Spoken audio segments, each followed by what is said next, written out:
dear brothers and sisters, in my soul many thoughts and many feelings were awakened under the service of our Heavenly Father in our district apostle. When I heard and felt and saw our district apostle working here this morning, then I was reminded of some 2.5 months ago, our chief apostle Fair, he ordained the district apostle Desimos as district apostle for Switzerland. And in the course of his ordination, he laid a beautiful commission into him. He said, "Keep your eye over the young people.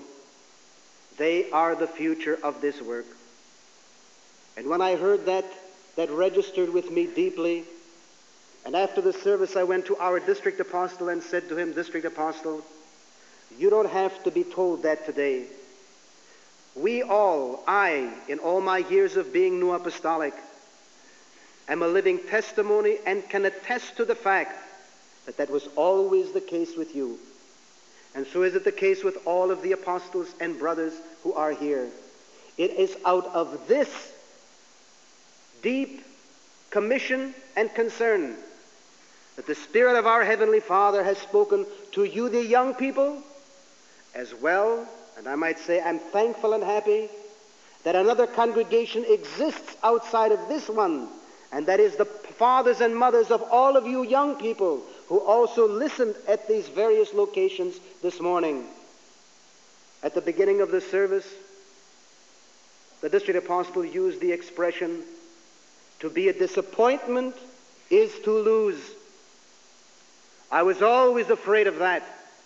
To this day, to disappoint means to lose. What guarantee, what security is there not to disappoint and thereby not to lose? We heard the word clinger. You know the old patriarch Jacob? He was a twin, and they were born simultaneously.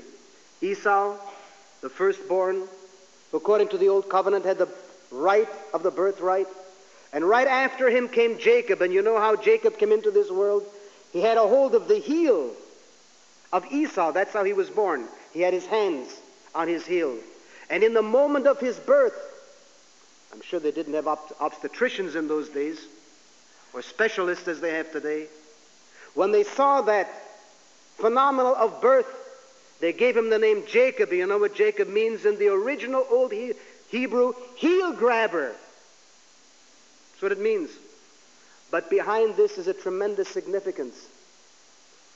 A heel grabber, when you look at the deeper meaning of it, means he who humbles himself and holds himself fast to the walk of him who will drag him along.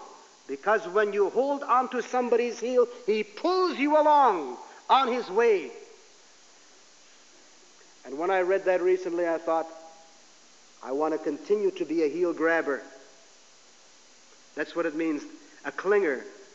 When you are a heel grabber in humbleness to whatever bearer of blessing our Heavenly Father has assigned to you, in the smallest congregation, in the furthest away district, and thereby you have connection to the fellowship of the apostle and of our district apostle and the chief apostle, then you are a heel grabber.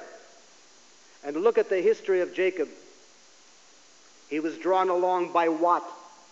By him to whom the right of the first birthright was given. And that birthright he acquired, and that drew him along in life. Read his history.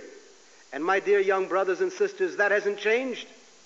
When you permit yourself to be drawn along, and you hang on to that heel, certainly it sometimes drags you through dirt and dust and mire. Spit it out when it comes and carry on. Don't lament and complain.